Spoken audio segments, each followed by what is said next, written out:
আহলে সুন্নাত ওয়াল জামাতের আকীদার মানুষের জন্য হুমকি হলো সালাফিরা। এই সালাফিরা সারা পৃথিবীতে তাদের প্ল্যানিং হচ্ছে আহলে সুন্নাত ওয়াল জামাতের আকীদার আলোকে মুসলমান যেন তৈরি না হয়। এই জন্য তাদের কোটি কোটি টাকা এখানে ব্যয় করতেছে সারা দুনিয়াতে। আর এই টাকাটা মূলত তাদের হাত দিয়ে যেখানে আসতেছে, মূল টাকা আসতেছে ইহুদি নাসারার কাছ থেকে। এরা আল্লাহ রসুলের জামানাও হুজুরের বিরোধিতায় ছিল, এখন মুসলমানকে জাহিরি বাতিনি ভাবে মুসলমানের মধ্যে বিভেদ সৃষ্টি করে দিয়ে এই ধরনের কালচার তৈরি করতেছে। আপনারা আরো জেনে মনে কষ্ট পাবেন, আল্লাহর কোরআনে আজিমের পরে আসাহুল কুতুবে বাদা কিতাবিল্লাহ তাআলা as-সহিহুল বুখারী, এই সহিহ বুখারী শরীফের অনেক হাদিস, প্রায় 12টা থেকে 17টাও আছে যে হাদিসকে তারা সরিয়ে ফেলেছে। যেখানে ইমামে বুখারী রাদিয়াল্লাহু তাআলা আনহুর বুখারী শরীফকে আল্লাহর কিতাবের পরে সবচেয়ে মকবুল কিতাব বলা হয়, তো যেখানে বুখারী শরীফে হাত দিয়ে আলবানির মতকে প্রতিষ্ঠিত করতেছে, আজকে সৌদি আরবে তাদেরকেও এই সালাফিদেরকে, বিভিন্ন মানহাজি সালাফিদেরকে পৃথক করে দেওয়া হচ্ছে। সারা দুনিয়াতে এক কথায় আহলে সুন্নাত ওয়াল জামাতের আকীদার মানুষের জন্য হুমকি হলো সালাফিরা। সালাফিদের এক নাম হলো সালাফি, আরেক নাম হলো লা মাযহাবি বা গায়রে মুকাল্লিদিন। এরা শুধু আমার নবীর, আজকে ওয়াসিলার উপরে কথা বললেন, হায়াতুন নবীর উপরে থেকে শুরু করে শুধু তাই নয়, আল্লাহ সুবহানাহু ওয়া তাআলার ব্যাপারেও তাদের আকীদা খারাপ। তারা আল্লাহর সম্পর্কে বলে যে আল্লাহর হাত আছে, পা আছে। আপনারা নাউজুবিল্লাহ তো জোরে বললেন না। সুন্নি মুসলমান এই দেশে আকীদার উপর যখন হামলা হয়েছিল, তখন আমার ফুফাজান কিবলা ইমাম আহলে সুন্নাত আল্লামা সৈয়দ আবিস শাহ মুজাদ্দিদি রাহমাতুল্লাহ আলাইহি শানিত তলোয়ার ইলমের হাতিয়ার দিয়ে তাদেরকে কুপেকাত করেছিলেন। সেই ধারাবাহিকতায় মাঠে ময়দানে মাদ্রাসায় আজকে ইলম শূন্য যাতে না হয় তার জন্য আমাদেরকে ফিকির করতে হবে। ইলম শূন্য যদি হয়ে যায় তাহলে আমরা আবার মহাবিপদে পড়ে যাব।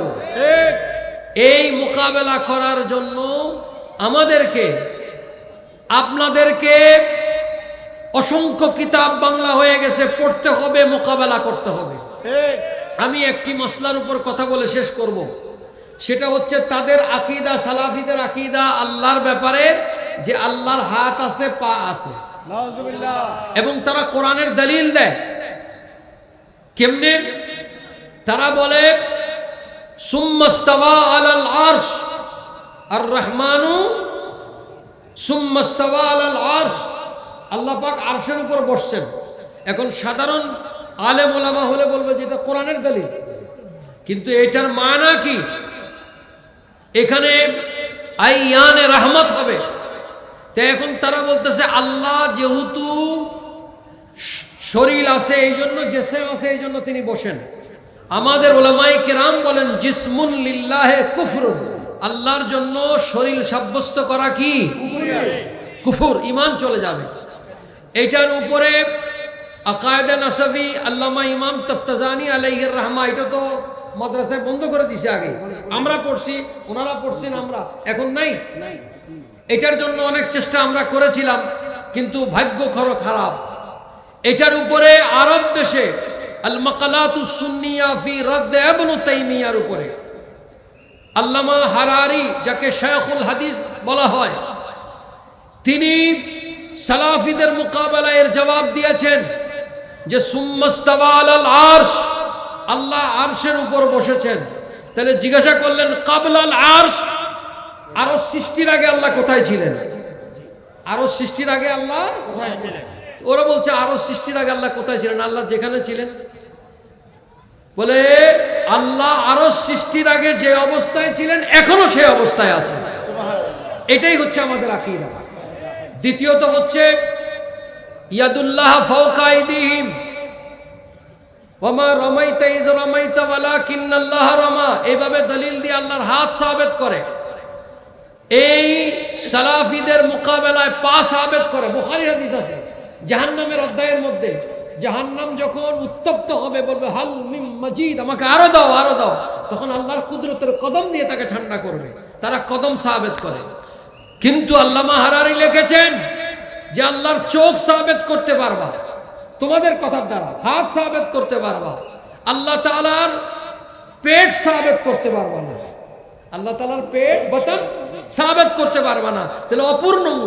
তাইলে এগুলোর অর্থ কি? আয়াতে মুতাশাবিহা, এর মুরাদ হবে আইয়ানে রহমান। বড় করে বলুন সুবহানাল্লাহ। এইভাবে আকীদাকে শেষ করে দিচ্ছে। এখন আকীদার মাসালা জানা আমাদের সাধারণ মানুষের জন্য ফরজের উপর ফরজ। হাজিরিন, আমি দোয়ার জন্য ফুফাজান কিবলা রহমতুল্লাহ আলাইহির এখানে এসেছি। আর আপনারা দোয়া করুন। এই সালাফিরা যে ভয়ঙ্কর প্ল্যান নিয়ে দাঁড়াচ্ছে, গোটা পৃথিবীতে যেভাবে জঙ্গি সন্ত্রাসী আকীদাগত হামলা, এটা আমাদের দেশেও শুরু হয়ে গেছে, যেটা মাদ্রাসার মধ্যে শুরু হয়ে গেছে শুনেছেন আপনারা। এবং তাদের কোটি কোটি টাকায় ফ্রি ডিস্ট্রিবিউশনে বই দিচ্ছে মানুষকে নষ্ট করার। এলিট শ্রেণী, শিক্ষিত শ্রেণীর মানুষকে শেষ করে দিচ্ছে। এদের একটা আকীদা যে নবী পাক সাল্লাল্লাহু তাআলা আলাইহি ওয়াসাল্লাম রওজা শরীফে মৃত। নাউজুবিল্লাহ। বড় করে বলেন না নাউজুবিল্লাহ। আমাদের আকীদা প্রিয় নবী রওজা শরীফের মধ্যে কি জিন্দা। হাদিসে পাক আল আম্বিয়াউ আহইয়াউন ফি কুবুরিহিম, প্রত্যেক নবীগণ আপন আপন কবর শরীফের মধ্যে জিন্দা। আরেকটু বাড়তি হাদিস আছে, তারা সেখানে নামাজ আদায় করেন। আছে কি আছে না? এটার দলিল বুখারীর মধ্যে আছে। লাইলাতুল আসরার রাত্রে হযরতে হুজুর করিম সাল্লাল্লাহু তাআলা আলাইহি ওয়াসাল্লাম তিনি মেরাজে মুকদ্দাসার মধ্যে যাচ্ছেন।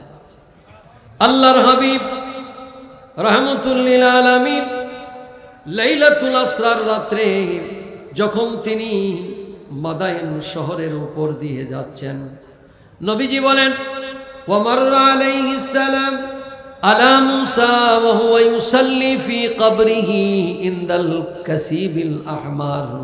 নবীজি বলেন আমি মাদায়েন শহরের উপর দিয়ে যখন যাচ্ছি, তখন আমি দেখতেছি মাটির একটা লাল উঁচু জায়গা, কাসবিল আহমার, আরবিতে আহমার বলে লাল কি, এই মাটির উপরে ঢাকা দেওয়া থাকে কবর।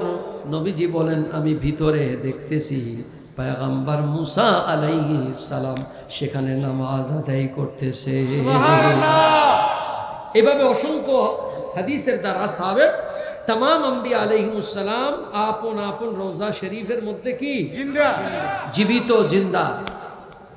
भाइरा आमार आरेकटा आकीदा আমরা দরুদুস সালাম পড়ি। এই দরুদুস সালাম প্রিয় নবীজি নিজ কান মোবারকে শুনেন, ফেরেশতার মাধ্যমেও পৌঁছান, কিন্তু আহলে মোহাব্বত যারা করে তাদেরকে স্বয়ং আমার নবী দেখেন এবং শুনেন। এটার একটা দলিল আমি পেশ করে শেষ করছি। বাবারা আমার, আল্লাহর নবী মেরাজের রাত্রি হুজুর করিম সাল্লাল্লাহু তাআলা আলাইহি ওয়াসাল্লামের জন্য বুরাক আনা হলো। সুম্মা উতিয়া বিল বুরাক, নবীজির জন্য বুরাক আনা হলো। আমার নবীর সামনে বুরাক যখন আনা হলো, নবীজি বলেন বাইনামা আনা নাইমুন ফিল হাতিমে মুতাতাদিয়ান, আমি হাতিমে কাবার মধ্যে এক পাশ হয়ে ঘুমিয়েছিলাম। ইজ আতানি আতিন, একজন আগন্তুক আসলো, ফাশাক্কা, আমার সিনাকে খুলে ফেললো। বড় করে বলুন সুবহানাল্লাহ। এই যে সিনা খোলা, এটাকে ইংরেজিতে বলে ওপেন হার্ট সার্জারি। সাহাবায়ে কেরাম বলতেছে হুজুর এটা কিভাবে সম্ভব? রক্ত প্রবাহিত হলো না, হাদিস শরীফের মধ্যে আসছে, কিন্তু হুজুরের সিনা খুলেছেন। সিনায়ে মোবারক খোলার পর সাহাবায়ে কেরাম আশ্চর্য হলেন, বিচলিত হলেন, এটা কিভাবে সম্ভব? নবীজি বললেন তানামু আইনুহু ওয়া লা ইয়ানামু কলবুহু, নবীদের হৃদয় কখনো ঘুমায় না, যদিও চক্ষু ঘুমায়। বড় করে বলুন সুবহানাল্লাহ। কিন্তু এখানে যে মজার বিষয়টা, এটা ইমাম বদরুদ্দিন আইনি হানাফি তার বুখারী শরীফের শরহ, আমাদের হানাফি মাযহাবের আলোকে যে শরহ লিখেছে বুখারীর, এটা আল্লামা ইমাম বদরুদ্দিন আইনি হানাফি। আর শাফি মাযহাবের আলোকে মাসলা যত আসছে সাফিদের, ইমাম কুস্তালানি আলাইহির রহমা তিনিও শাফিঈ, এবং আল্লামা বদরুদ্দিন আইনি হানাফি, উনি হানাফি মাযহাবের। আর উমদাদুল কারি ফি শরহ সহিহুল বুখারী, এটা হলো শাফি মাযহাবের। তো এখন এটার মধ্যে তিনি এনেছেন যে জিবরিল আমিনের সামনে যখন হুজুরের কলব মুবারককে দেওয়া হলো, দেখতেছেন কলবুন শাদীদুন ফিহি আইনানে, আমার নবীর কলব মুবারকটা পরিচ্ছন্ন। বড় করে বলুন সুবহানাল্লাহ। শাদীদুন ফিহি আইনানে, জিবরিল বলে আমি দেখতেছি আমার নবীর হৃদয়ের ভিতরে, কলবের মধ্যে দুইখানা চক্ষু মুবারক আছে। তবু সারানে, আর্টিফিশিয়াল নয়, যা দিয়ে দেখা যায়। ওয়াফি উযুনানে, দুইখানা কান মুবারক আছে, তাসমাআনে, যা দিয়ে শোনা যায়। সুতরাং এই দলিলের দ্বারা সাবিত হলো সুন্নিদের আকীদা সহিহ, আমার নবী গোটা দুনিয়াতে দেখেন এবং শোনেন। বড় করে বলুন সুবহানাল্লাহ।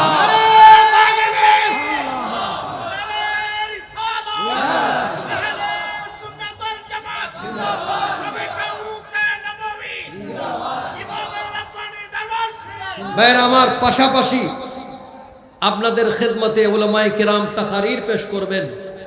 এই আকীদার মাসালাগুলো এক সময় অনেক কথা হয়েছে, কিন্তু এখনকার দিনে এই মাসলাগুলো বিত্তাফসিল এবং বিদ্দালাইল আলোচনা করা জরুরি।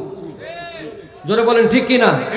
আপনারা মাঠে ময়দানে যারা তাকারীর করেন, ইলমি হাইসিয়ত মানুষকে ইজ্জত করার চেষ্টা করবেন, তাহলে মাঠে সুন্নিয়ত হবে। কথা বলেন ঠিক কিনা?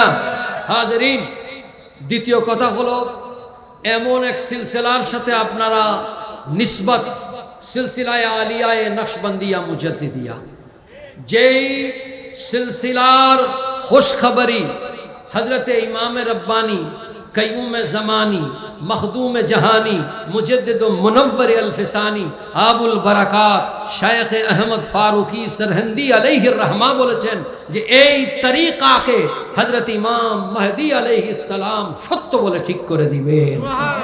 তাহলে এই তরিকার উপরে যারা থাকবে, এই তরিকার উপরে যারা সাবিত কদম থাকবে, তাদের ফয়জ ও বারাকাত দায়মান থাকবে, কারণ এটা সত্য তরিকা। কথা বলেন ঠিক কিনা? ভাইরা আমার আপনাদের কাছে ফুফাজান কিবলা রহমতুল্লাহ আলাইহি সূরা ফাতিহার তাফসীর লিখছেন 180 পৃষ্ঠা আরবিতে। তখনকার মহলটা ওনার জন্য পরিবেশটা এরকম ছিল না। ওই অবস্থায় যদি থাকতেন, এই অবস্থা এখন পেতেন, তাহলে কাজ হতো। উনি তো আল্লাহ তাআলার একজন মাহবুব বান্দা ছিলেন, শুধু মাহবুব বান্দা না, আলা দরজার ওলি ছিলেন। সুবহানাল্লাহ। এবং প্রিয় রাসূল সাল্লাল্লাহু আলাইহি ওয়াসাল্লাম বাতিনি কানেকশন ছিল। উনি তো বলতেন, আমি অবশ্যই জানি আল্লাহ রাসূলের কি হাল আছে, সুবহানাল্লাহ, আমি তো দেখতে আসি কোন অবস্থার মধ্যে আল্লাহর হাবিবের সাথে দিদার হইতে আসে। ওনার এই ভাষার মধ্যে মিষ্টি ছিল। কি ছিল? ভাষা যদিও বাঙালি না, কিন্তু ভাষার মধ্যে মধুর ছিল। এর কারণ ছিল তার হৃদয়ের মধ্যে ইশকে মুস্তাফা ছিল। আল্লাহ তাআলা সেই সিলসিলার নিসবতকে দায়েম রাখার জন্য এই মাদ্রাসাকে ইনশাআল্লাহ, প্রিন্সিপাল সাহেব আছেন, ইনশাআল্লাহ এটা আলেম হয়ে যাবে, হচ্ছে ইনশাআল্লাহ। এটাকে আলিয়া বানাতে হবে, শুধু আর না, কিতাব পড়ার জন্য লোক বানাইতে হবে। কথা বলেন ঠিক কিনা? কামেল বহু মাদ্রাসা আছে, লিখতে পড়তে জান না, এই কামেল হওয়ার দরকার নাই। কামেল মানে পরিপূর্ণ, কামেলের মতো কামেল আরবিতে পড়তে জানতে হবে। আরবি জের হবে না, জবর হবে না, পেশ হবে না, জানে না, এই আলেম হওয়ার কোনো লাভ আছে নি? হ্যাঁ, এই জন্য ইলমি হাইসিয়াত, ইলমি ফিকর ও মাকতাবাত, এটা আমাদের তৈরি করতে হবে। এটা কোনো অবস্থায় যেন খালি না। সৈয়দ আবিদ শাহ মুজাদ্দিদিকে কেউ এই কারণে ভয় পাইতো না যে উনি অনেক লম্বা চড়া ছিলেন, অনেক মাইক টাইট দিতেন নাকি? সৈয়দ আবিদ শাহ মুজাদ্দিদিকে ভয় পাইতো যার ইলমের বাহারের কারণে, বাহারুল উলুম ছিলেন, কারণ জানতেন তার সামনে মুবাহাসা করার জন্য যে ইলম দরকার তার সামনে সেখানে মোকাবেলার ছিল না। আমরা সেই দরজাকে হারিয়ে ফেলেছি। একদিকে বাহরুল উলুম ছিলেন, আরেকদিকে বাহরে মারিফাতও ছিল। তো সুতরাং হাজিরিন, এই ধারাবাহিকতাকে যদি আমরা ধরে রাখতে না পারি আমাদের আকাবেরিনদের, তাহলে আমাদের লক্ষ্যবস্তু থেকে আমরা দূরে সরে যাব। আপনারা মাঠে ময়দানে বিয়ের অনুষ্ঠানে সুন্নিয়তের বইগুলি উপহার দিবেন, গিফট অন্য কিছু দেওয়ার দরকার নাই। সুন্নি বইগুলো কিনে কিনে বিয়ের অনুষ্ঠানে দিবেন, জন্মদিনে দিবেন, তাহলে প্রচার হবে। শুধু আমরাই করব, আপনারা করবেন না, এটা হতে পারে। আল্লাহ রাব্বুল আলামিন আমাদের সকলকে হুজুর করিম সাল্লাল্লাহু আলাইহি মিলাদুন নবী কি মুরাদ আল্লাহ তাআলা কবুল করুন। সকলে পড়েন আমিন। আমি দোয়া চাই। আসসালামু আলাইকুম ওয়া রাহমাতুল্লাহি ওয়া বারাকাতুহু। মাশাআল্লাহ, আলহামদুলিল্লাহ। আমাদের আল্লামা